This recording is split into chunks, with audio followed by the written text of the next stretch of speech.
दो तरीके का डीएनए होता है, एक होता है बायोलॉजिकल डीएनए, एक होता है कॉस्मिक डीएनए। तो दोनों में क्या डिफरेंस है? बहुत बड़ा डिफरेंस है और ये दोनों डीएनए अपने लेवल पर के जीवन के जितने भी इवेंट्स हैं वो दिखाता है। किसी भी बच्चे की जिंदगी में सबसे ज्यादा सुख तभी होगा अगर सूर्य और चंद्रमा मजबूत होता है। क्या इंसेस्टर्स के कर्मा भी हमारे डीएनए को इफ्लेक्ट कर सकते हैं? बिल्कुल कर सकते हैं, क्योंकि 99.9% हमारे अंदर डीएनए सिस्टम काम कर रहा है। वो एक सॉफ्टवेयर की तरह है। वो सॉफ्टवेयर आपको कहीं से डालना नहीं होता, वो जब आप जन्म लेते हो ऑटोमेटिक डला हुआ आता है। अगर किसी के घर में बच्चा नहीं हो पा रहा है, कंसीव नहीं करता, या फिर उसके साइकिल डिस्टर्ब है, कुछ भी ऐसा डीएनए में जुड़ा हुआ है जो कि आपके अगली जनरेशन को पैदा ही नहीं होने दे रहा।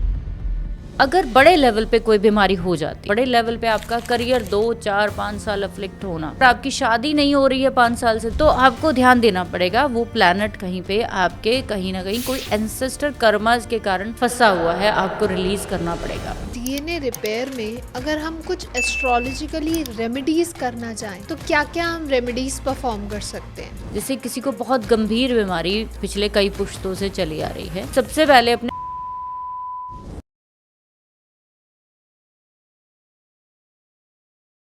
हेलो मैम, कैसे हैं आप? बहुत बढ़िया, आप बताइए। बिल्कुल बढ़िया। एंड जब भी आज आप आपसे बहुत अच्छे लग रहे हैं। Thank you so much. तो मैम, जैसे कि हम लोग बात करते हैं अलग अलग टॉपिक्स पे, हमने आपसे कुछ ना कुछ जाना ही है, सीखा ही है। तो आज मैं आपके लिए एक नया टॉपिक लेके आई हूँ। अच्छा लगता है ना अगर हम दुनिया जो कर रही है उससे थोड़ा सा डिफरेंट करें। तो मैम बेसिकली आज मैं जानना चाहती हूँ कि हमारा दो तरीके का डीएनए होता है, एक होता है बायोलॉजिकल डीएनए, एक होता है कॉस्मिक डीएनए। तो दोनों में क्या डिफरेंस है? ज्योति, इसमें बहुत बड़ा डिफरेंस है और ये दोनों डीएनए अपने लेवल पर आपके जीवन की हर क्रिया को दिखाते हैं, यानी आपके जीवन के जितने भी इवेंट्स हैं वो दिखाता है। सबसे पहले हम बायोलॉजिकल डीएनए की बात करेंगे, जिसमें कि आपके ट्रेट्स होते हैं, आपके कलर होता है बॉडी का, आपकी चाल ढाल, आप कितने लंबे होंगे, आपके बालों का रंग कैसा होगा, आंखों का रंग कैसा होगा, आपकी फिजिकल जितनी भी फिजिक है उससे जुड़ी हुई जितनी भी चीज़ें हैं, जो कि आपकी एंसेस्टर की मेहरबानी है, उनके आशीर्वाद से आप जो है जब आगे के आगे पैदा होते हो, जनरेशन टू जनरेशन जब चेंज होती है, तो वो ट्रेड्स आपके पास ट्रांसफ़र होते रहते हैं। तो बायोलॉजिकल लेवल पे जितनी चीज़ें हमें मिलती हैं, ठीक है, वो सारे हमारा बायोलॉजिकल डीएनए में काउंट होता है ना। तो फिज़िकल की अगर बात करें, लेकिन कॉस्मिक डीएनए का मतलब मैं ये समझती हूँ कि जो आपकी कुंडली जो है, जब आप पैदा होते हो तो उस समय पर कॉस्मिक एनर्जीज़, कॉस्मिक जो प्लैनेट्स हैं हमारे हमारे उस समय पर एक पर्टिकुलर डिग्रीज, पर्टिकुलर जो है वो राशि में जो है वो गोचर कर रहे होते हैं। तो वो आपका एक कॉस्मिक डीएनए क्रिएट कर देते हैं, यानी कि ग्रहों के अनुसार एक आपका एक ऐसा नक्शा तैयार कर देते हैं जिसके थ्रू आपको पता चलता है कि फिजिकल तो मिली हैं चीज़ें, उसके अलावा आपके जीवन में जितनी भी चीज़ें अपकमिंग आने वाली हैं वो किस आधार पर आने वाली हैं, आपने क्या पास्ट में किया, क्या प्रेजेंट में करेंगे और फ्यूचर के लिए क्या तैयार करेंगे। एक तो हम फिजिकल लेवल पर देखते हैं बायोलॉजिकल, और एक हम कॉस्मिक लेवल पर अपनी कुंडली के थ्रू देखते हैं। ओके, मतलब हम अपने बायोलॉजिकल डीएनए को एनालाइज कर सकते हैं एस्ट्रोलॉजिकली भी? बिल्कुल सेम टू सेम कर सकते हैं। हम लोग क्या देखते हैं ना कि एक व्यक्ति, जब हमारे पास कोई कंसल्टेशन के लिए व्यक्ति बैठा है, तो हम लोग ये देखते हैं कि उसका बैठने का तरीका कैसे है, वो बात कैसे कर रहा है, या फिर कई लोगों में आपने देखा होगा बहुत जल्दबाजी होती है, हर चीज़ को फटाफट बता दो, जल्दी बता दो, क्या फिर उसके दिमाग में या फिर क्वेश्चंस बहुत ज़्यादा होते हैं कि ये काम हो जाएगा, हम ये उपाय कर रहे हैं, या ये चीज़ें हो जाएंगी। ये जो आपके अंदर की ये जितनी भी इंक्वायरी है, आपके अंदर की जितनी भी किसी भी चीज़ को एक्सप्रेस करने की चीज़ जो क्षमता है, ये आपका डीएनए दे रहा है बायोलॉजिकल, ये आप में चीज़ें आ रही हैं, लेकिन वो आप कितना कर पाएंगे, कैसे कर पाएंगे, और वो अगर कोई पीड़ा आपको आपकी फिजिकल फिटनेस से मिलने वाली है, किसी ऑर्गन से मिलने वाली है, तो आपकी कुंडली वो सीधा सीधा जो है वो बता देती है कि ये वाला रोग ये वाला समय पर आपको होने वाला है। तो मैम 9 प्लैनेट्स में सबसे जो मेन माने गए हैं, जैसे सूर्य हमारे पिता के समान और चंद्रमा हमारी माँ के समान, तो ये दो प्लैनेट बेसिकली, इनके बारे में हम एक तो बहुत डिटेल्स में बात करेंगे, एंड साथ में हम जानेंगे कि क्या ये हमारे डीएनए सिस्टम को भी दिखाते हैं और उन्हें इफ़ेक्ट करते हैं। लाइक अगर डीएनए में कोई प्रॉब्लम है तो क्या हम उससे डिटेक्ट कर सकते हैं? देखो, या अगर हम अपने बर्थ की बात करें तो दो जनों के मिलने से ही हमारा बर्थ हुआ है, एक माता और पिता, ठीक जी। है। हमारे अंदर जो गुण धर्म आए हैं, हमारे अंदर जो भी फॉल्ट आए हैं, खासियत आई है, जो भी हमारी समझ लो कि जितनी भी आपके अंदर क्वालिटीज़ है A to Z जो है वो मदर और फादर के दोनों की तरफ से आई हैं। आप अगर कहें कि अपना आप क्या लेकर आए हो, आप अपना कर्म लेकर आए हो। अच्छा। आपने जो कर्म किया होगा वो आपकी कुंडली बताएगी, लेकिन आप उन कर्मों को कैसे निभाओगे इस जन्म में, वो आपके माता पिता के द्वारा दिया गया डीएनए करवाएगा आपसे। ओके। जब हम माता पिता की बात करते हैं, हम कहते हैं कि अगर कुंडली में चंद्रमा और सूर्य मजबूत है तो आप समझ लीजिए आपकी ज़िंदगी सफल हो गई। आपको 7 प्लैनेट्स जो है वो इतना बड़ा जो है वो त्रासदी नहीं दे सकते हैं अगर सूर्य और चंद्रमा जो है वो मजबूत स्थिति में है, आपके फेवर में हो। आपके फेवर में है। अब ये फेवर में अगर इसको हम ऐसे समझें कि अगर किसी बच्चे के साथ उसके फादर खड़े हैं, मदर खड़ी है, तो वो सारी दुनिया से क्या लड़ाई जीत सकता है कि नहीं जीत सकता? बिल्कुल जीत डेफिनेट सकता है। जीत सकता है, क्योंकि उसको जो प्राइमरी स्टेज पर, मैं कहूँगी प्राइमरी स्टेज से लेकर मरने तक, अगर किसी को कहा जाए कि 2 जनों का साथ बताओ किसका रखना है आपको अपने साथ, माँ बाप। तो वो माँ बाप का रखेगा, है ना। ऐसे ही सूर्य को एक और भी चीज़ के साथ जोड़ा जाता है जिसको हम बोलते हैं आत्मा। सूर्य जो है वो आपकी आत्मा को बताती है कि आपकी आत्मिक बल कितना है आपके अंदर, सोल लेवल पर आप क्या किस तरह के व्यक्ति हो। जब आप पैदा होते हो, मंगल देह का कारक माना जाता है, आत्मा ये उस देह के अंदर प्रवेश करती है तो आप एक जन्म लेने के लायक बनते हो। लेकिन 9वां घर जो होता है जो कि गुरु का है, ब्रीदिंग का है, सांस का है, प्राणवायु का है, जब तक एक मांस के लोथड़े में आत्मा आ भी जाए, अगर उसमें प्राणवायु नहीं आई तो वो जब तक जीवित नहीं हो सकता। बिल्कुल। इसीलिए हम लोग 159 का जो ट्राइन गिनते हैं, मैं इसीलिए इसको डीएनए का सबसे प्रभावशाली ट्राइन गिनती हूँ कि अगर किसी व्यक्ति के जीवन में ये ट्राइन अच्छा है, ये प्लैनेट अच्छे हैं, तो उसको जीवन में कोई कष्ट नहीं आ सकता। वो बहुत मजबूत होगा फिजिकल लेवल पे, सोल लेवल पर, और कहीं ना कहीं उसके अंदर जीव शक्ति जो है वो बहुत ज़्यादा होगी। जब सूर्य को हम देखते हैं कि सूर्य किसी का भी चार्ट में जब अफ्लिक्टेड होता है तो फादर छोटी उम्र में या तो चले जाते हैं या छोड़ देते हैं, या किसी भी तरीके से वो बीमार होते हैं। कोई भी ऐसी चीज़ जो कि आपके जीवन में जो जैसे कहते हैं ना कि प्राइमरी सेक्शन जो आपका सपोर्ट जो आपकी पहली होती है वो फादर होते हैं, वो नहीं मिल आपकी पाती। वो नहीं मिल पाती। और जब सन खराब होगा, या फिर हम कहें कि सन की क्वालिटीज़ आपके अंदर वीक हो जाएंगे, तो कॉन्फिडेंस नहीं रहता, लीडरशिप क्वालिटी नहीं रहती। आप बहुत अच्छा करते करते भी हमेशा अपने आप पे शक करते रहेंगे कि मैं ये कर पाऊँगा, मैं ये नहीं कर पाऊँगा।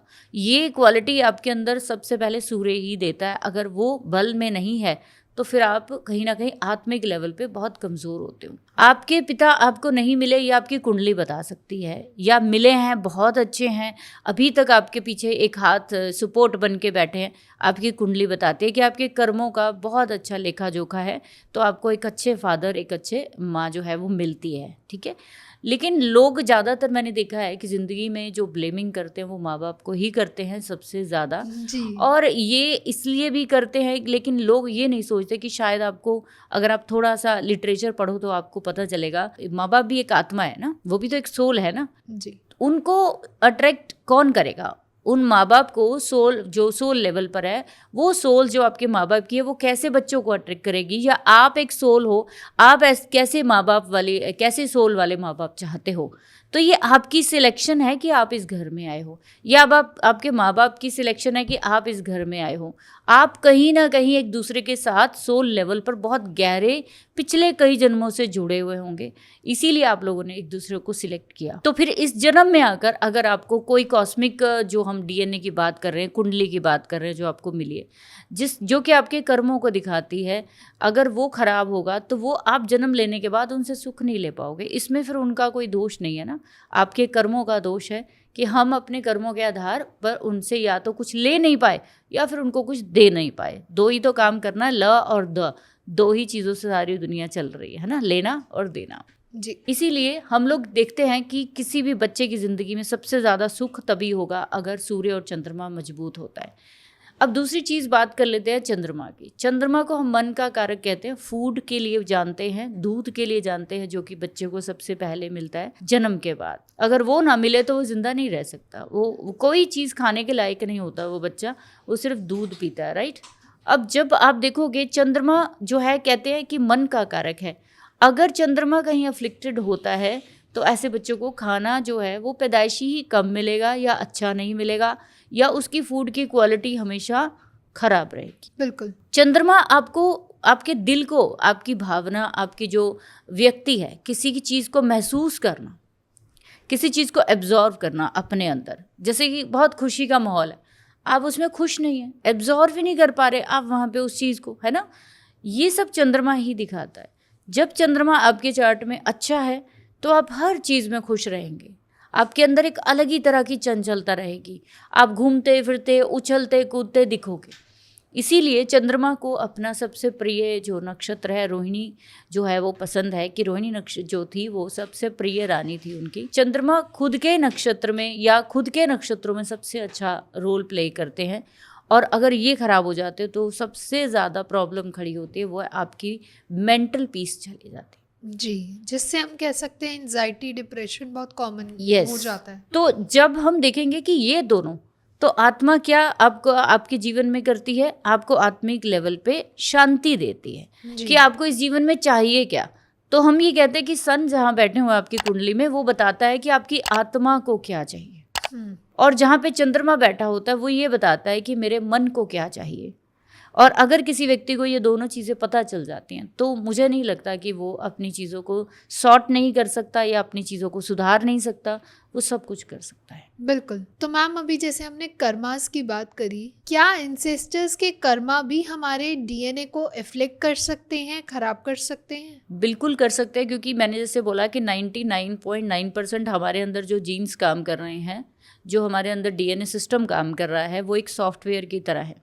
वो सॉफ्टवेयर आपको कहीं से डालना नहीं होता, वो जब आप जन्म लेते हो ऑटोमेटिक डला हुआ आता है जी। ये सॉफ्टवेयर तब तक चलता है जब तक आप रहोगे इस ज़िंदगी में। उसमें क्या क्या चीज़ें आई हैं आपके पास, कौन कौन से फीचर्स आए हैं आपके पास, वो आपके एंसेस्टर कर्मास की वजह से आते हैं। आप भी एंसेस्टर हो सकते हो सकता है इस जन्म में आप अपने ही रिश्तेदारों के कहीं पे कोई क्लोज रिलेटिव होकर आप इस फैमिली में पैदा हुए हो। ऐसा होता है ना, कि पोते के घर में दादा जन्म ले रहा है, कि पिता की मृत्यु जो है वो जल्दी हो गई, तो वो अपने ही फैमिली में कहीं पे दोबारा से जन्म लेकर आया। तो ये सब चीज़ें बहुत नॉर्मल है, ये होता है।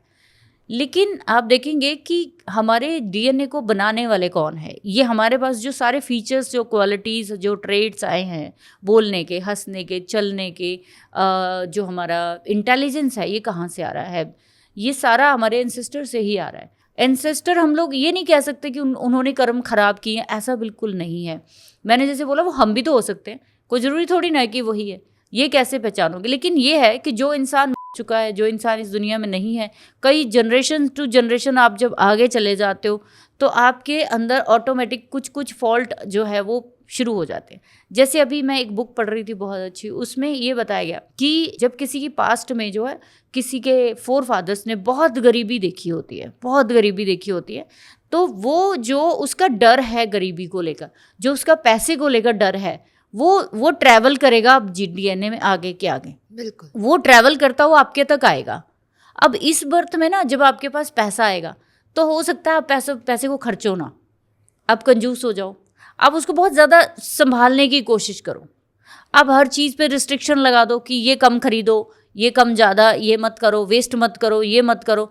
तो आपका पूरा का पूरा जो ध्यान है वो पैसे पे चला जाएगा, क्योंकि वो कहाँ से आ रहा है, वो कहाँ से आ रहा है, वो आपके पीछे से ही ट्रैवल होके आ रहा है, आपके कहीं ना कहीं वो डर आ रहा है। ठीक है, अभी जैसे हम कह देते हैं कि पीछे पास्ट में अगर किसी फीमेल्स को बहुत ज़्यादा तकलीफ अगर उठानी पड़ी, या आपके कहीं पे एंसेस्टर्स में मल्टीपल मैरिजेस होती रही, बहुत होती रही, और जो छोड़ के उनकी वाइफ्स जाती रही, या डेथ हो गई बिना मतलब अकाल मृत्यु हो गई, जैसे कि हम देखते हैं, अब ये जो वो वाली चीज़ का डर कि अब हम शादी किया तो अब ये भी निभेगी कि नहीं निभेगी, ये जो आपका फोबिया है जो एंसेस्टर से चला आ रहा है, अब आपके प्रेजेंट को भी अफ्लिक्ट कर सकता है। आप भी इस जन्म में जब रिलेशनशिप निभाओगे तो आपको वो चीज़ की फील आता रहेगा कि मेरे साथ अच्छा होगा कि नहीं, ये लड़की अच्छी है कि नहीं, ये कहीं मुझे धोखा ना दे दे, हमारी फैमिली में कोई ख़राब लड़की ना आ जाए, ऐसी चीज़ें ख़राब हमारा जवाई ना आ जाए। ऐसी थॉट प्रोसेस आपके अंदर कहाँ से आ रही है?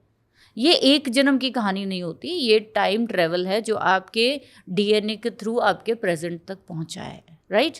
तो इसलिए हमारे जो एंसेस्टर कर्मास होते हैं वो थ्रू हमारे डीएनए हमारे इस जन्म में आकर हमें वो काम के प्रति जो है या तो फोबिया देंगे या हमें एनर्जी देंगे, नहीं नहीं करो करो करो, या फिर वो आगे आपको ग्रोथ में लेकर जाएंगे। ये सारी चीज़ें हम अपनी कुंडली से आराम से देख सकते हैं। ओके, तो मैम हम इस चीज़ को अपनी कुंडली में कैसे देख सकते हैं? लाइक कौन सा प्लैनेट कैसे इफेक्ट हो रहा है, तो उसका हमारे ऊपर क्या इम्पैक्ट पड़ रहा है? जैसे मैंने आपको सबसे पहले बोला, सूर्य और चंद्रमा को देखिए जी। मन ने भोगना है, खुश होना है, उसको एंजॉय करना है। अगर चंद्रमा आपका बैड नक्षत्र में है या फिर बैड प्लैनेट के कॉम्बिनेशन में है तो आपके डीएनए में कुछ ना कुछ फॉल्ट होगा। अब ये आप कहेंगे कि कौन सा फॉल्ट होगा, तो चंद्रमा दिखाता है आपके अंदर मेंटल पीस को, आपकी डिप्रेशन को या फिर एंग्जाइटी को। जो लोग बहुत डर जाते हैं, किसी भी तरह का, पानी के पास नहीं गए कभी चढ़े नहीं ऊंचाई पर, कभी ऐसा कुछ नहीं किया,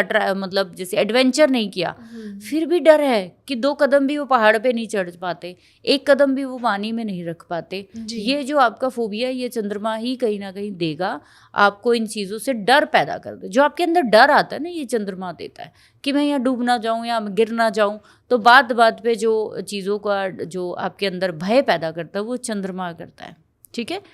अब जो लोग, जैसे सूर्य को मैंने बोला बहुत इंपॉर्टेंट है, तो सूर्य आपके डीएनए में क्या फॉल्ट बताएगा, तो वो दिखाएगा आपका जो इम्यून सिस्टम है वो बहुत कमज़ोर होगा। अच्छा। आपको हमेशा जीवन में जो है नाम प्राप्ति में दिक्कत आएगी, स्टेटस जो है वो प्राप्त करने में दिक्कत आएगा, बॉसेस अच्छे नहीं मिलेंगे आपको।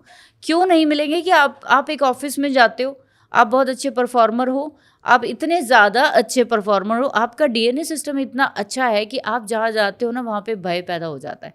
अब सामने वाले पर्सन को लगता है कि ये कहीं हमारी नौकरी ना ले ले, ये मेरे से ऊपर ना चला जाए, ये उनका भय है। आप अपनी परफॉर्मेंस पे टिके रहिए, आपको डरना नहीं चाहिए। आपको, अगर आपने ये डर पैदा कर लिया तो आप अपने डीएनए को हावी कर रहे हो अपने ऊपर।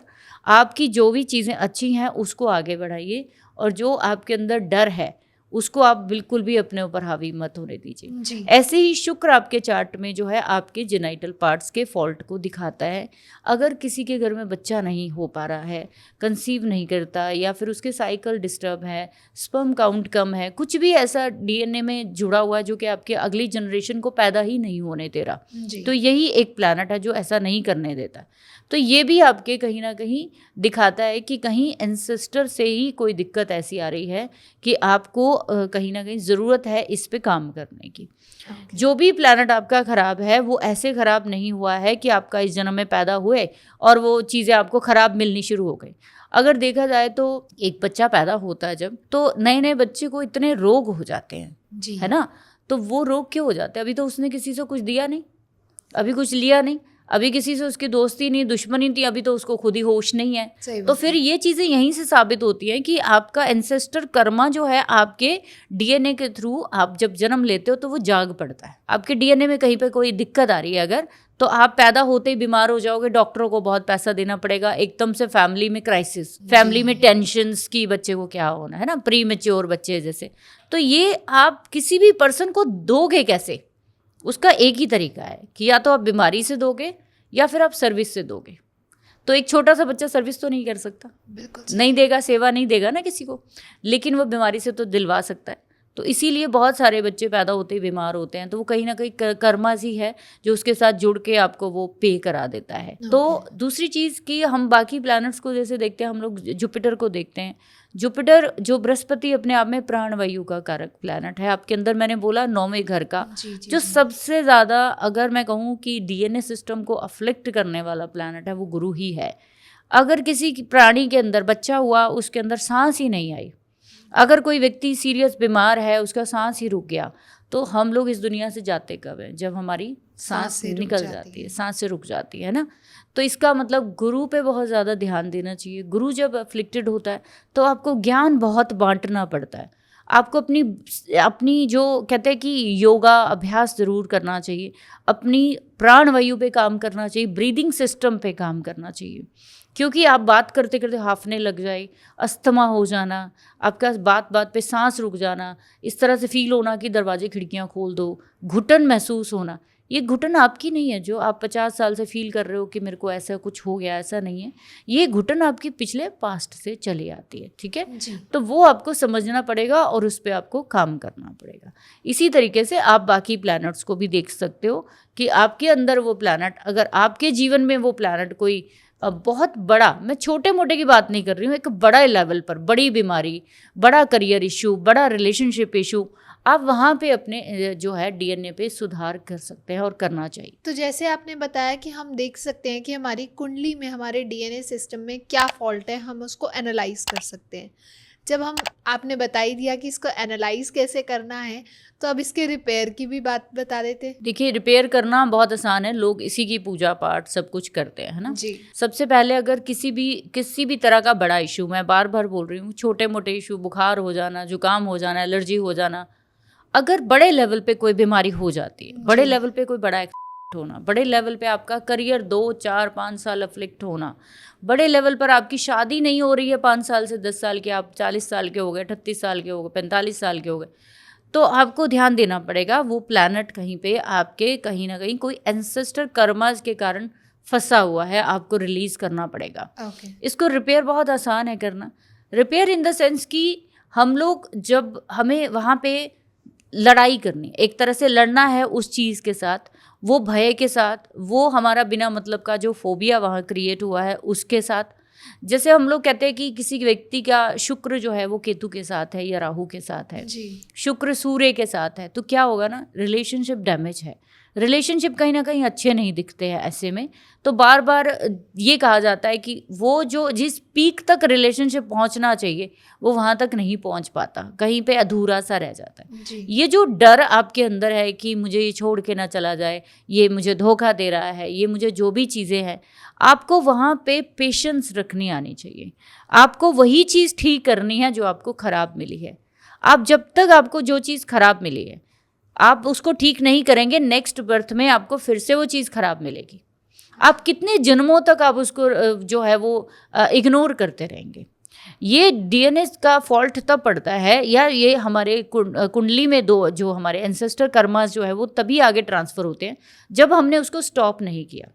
मान लीजिए कि आपके कहीं ना कहीं किसी ने किसी भी लेबर को बहुत तंग किया पिछले जन्म में, कुछ भी ऐसी चीज़ें हैं ना, या फिर कुछ कर नहीं पाए, कई बार बंदा करना चाहता है कर नहीं पाते। हम ये नहीं कह सकते हमारे एंसेस्टर खराब हैं या कुछ है, उन्होंने अपने लेवल पर जिस एनवायरनमेंट में वो थे उन्होंने अपनी तरफ से बहुत अच्छा किया होगा अपने लेवल पर।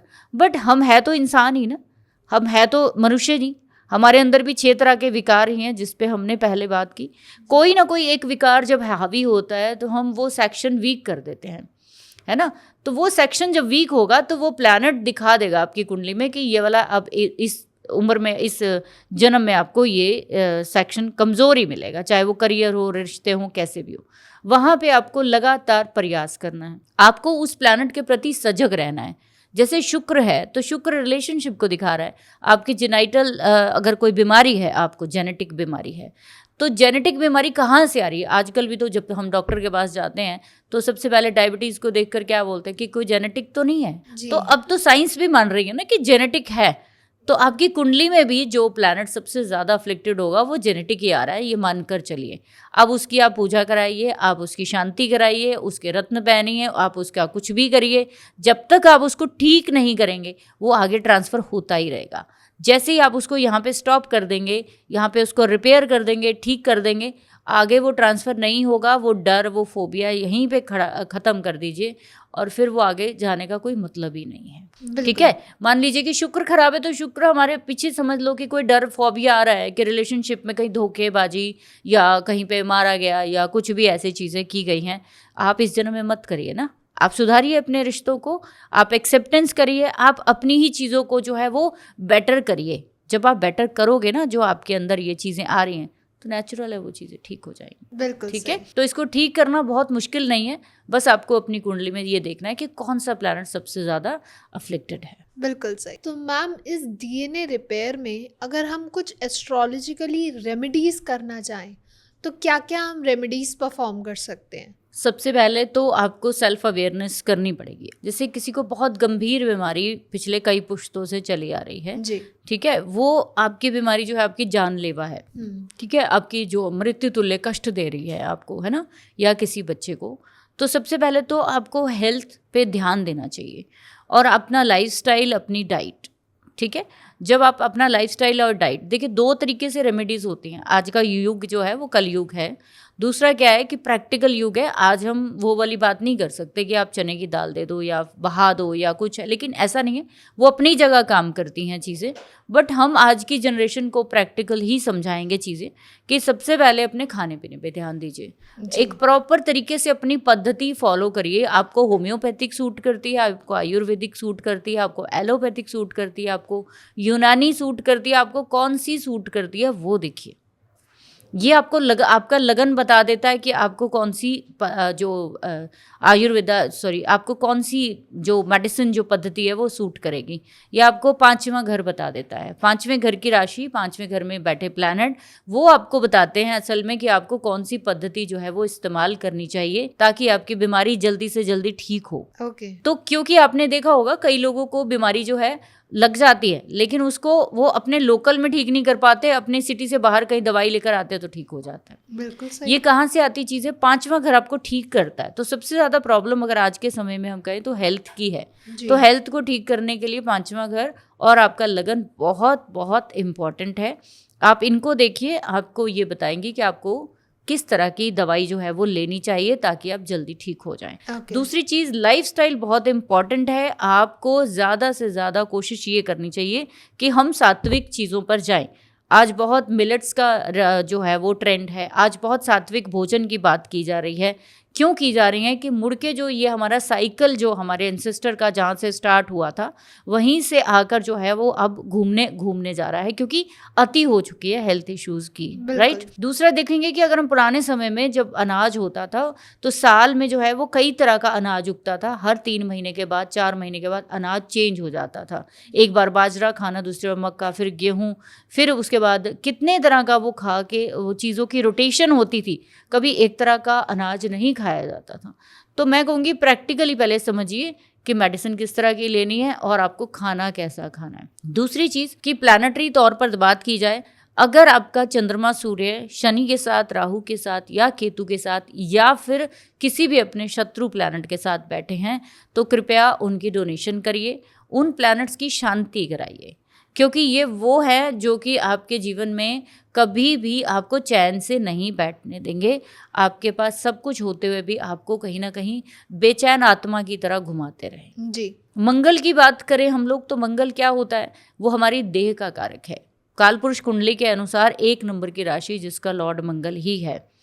तो मंगल के ट्राइन में या मंगल के साथ अगर राहु, केतु या शनि जैसे प्लैनेट है तो आपके फिजिकल फिटनेस पे जो है वो धब्बा लग जाता है, यानी कि फिजिकल फिटनेस होती नहीं ऐसे लोगों की। ये लोगों को बहुत ज़्यादा प्रॉब्लम होती है फिजिकल फिट रहने के लिए। इनको हमेशा अवेयर रहना चाहिए कि हमेशा हम लोग कोई भी ज़्यादा तामसिक चीज़ें ना खाएं। जितना ज़्यादा ये अपने आप को अवेयर करेंगे, अपने आप की सेल्फ अवेकनिंग करेंगे कि फूड पे और कोई भी रिस्क वाला काम इन लोगों को नहीं करना चाहिए।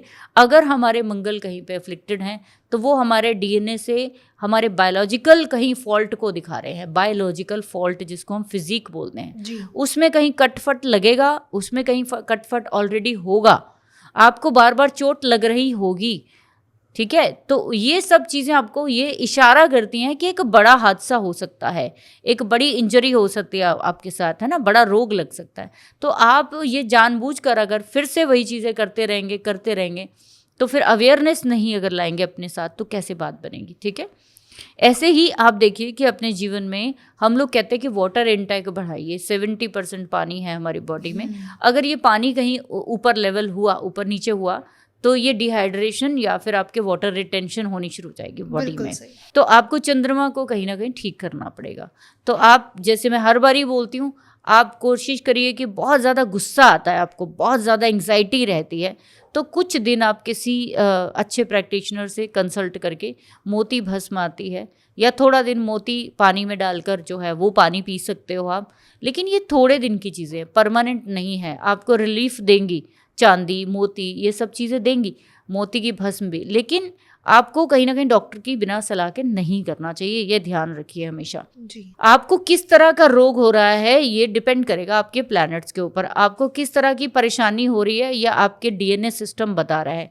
अगर आपको पैदाइशी एक्ने है, पैदाइशी बाल नहीं है, पैदाइशी ही आपकी बॉडी में कोई क्या कहते हैं हाइट का इशू है, कलर का इशू है, किसी भी तरह का कुछ भी है, तो ये आपको कहीं ना कहीं प्लैनेट्स की शांति करा के ही मिलेगा। चंद्रमा के नक्षत्र की शांति जरूर होनी चाहिए। अगर आप गंडमूल नक्षत्रों के हो, गंडमूल नक्षत्र केतु के 3 होते हैं और उसके बाद बुध के 3 नक्षत्र होते हैं। ओके। जब ये 6 नक्षत्र के लोग पैदा होते हैं तो 6 के 6 नक्षत्र बुरे नहीं होते। इनमें से कुछ पर्टिकुलर नक्षत्र है कि अगर उसमें बच्चा पैदा होता है तो वो बच्चा कहीं ना कहीं हेल्थ इशू लेकर आएगा, या पिता के ऊपर या फिर भाई बहनों के ऊपर या सेल्फ के ऊपर भारी हो, भारी इन द सेंस कि कुछ अच्छी परिस्थितियां लेकर पैदा नहीं होता, जिसकी वजह से प्रॉब्लम्स क्रिएट होती हैं, राइट। तो ये एक बहुत ज़रूरी फैक्टर है देखने के लिए। तो आपके कौन से प्लैनेट अफ्लिक्टेड है वो आपको डीएनए के सिस्टम को बताएंगे कि बायोलॉजिकली आपको वहाँ पे दिक्कत आएगी, ठीक है। तो वो सीधा सीधा आप रिलेट करके उसको पहचान सकते हो, उसको ठीक कर सकते हो। तो मंत्र कर सकते हो, ठीक है, चंद्रमा के नक्षत्र का, या उसका आप चीज़ें अपने पास रखनी शुरू करिए। दूसरा, आप दान कर सकते हो, ठीक है, किसी भी जल स्रोत के पास जो है वो बैठकर आप वहाँ पे चैंटिंग कर सकते हो। नहीं आपके आसपास नदी किनारा है तो आप एक लोटा पानी का रख के उसमें आप चैंटिंग करिए उसके पास बैठकर, ठीक है। तीसरा, जो फिजिकल लेवल पर आपके रिलेशंस है, माँ बाप बहन भाई जो भी है, उनके साथ रिलेशन अपना इम्प्रूव करिए। जैसे मैंने बोला कि अगर आपके रिलेशन अच्छा नहीं तो इसका मतलब ये नहीं कि आप एक से रिलेशन तोड़ें, दूसरे से बनाएं, तीसरे से बनाएं, चौथे से बनाएं। आपको कहीं ना कहीं कमिटमेंट तो निभानी पड़ेगी।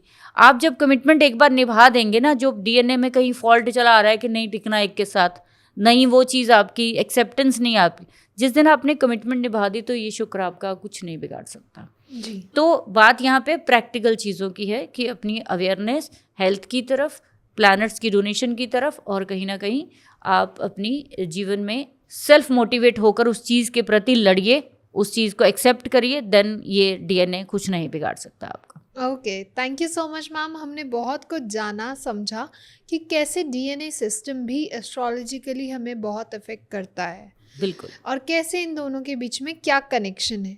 तो ऐसे ही अगर आप लोगों को कोई क्वेश्चन है, कोई सजेशन है, प्लीज़ हमें कमेंट सेक्शन में बताइए। हम आगे आने वाले पॉडकास्ट में उन्हें ज़रूर कवर करेंगे। तब तक के लिए don't forget to like, share, comment and subscribe the channel. धन्यवाद। नमस्कार।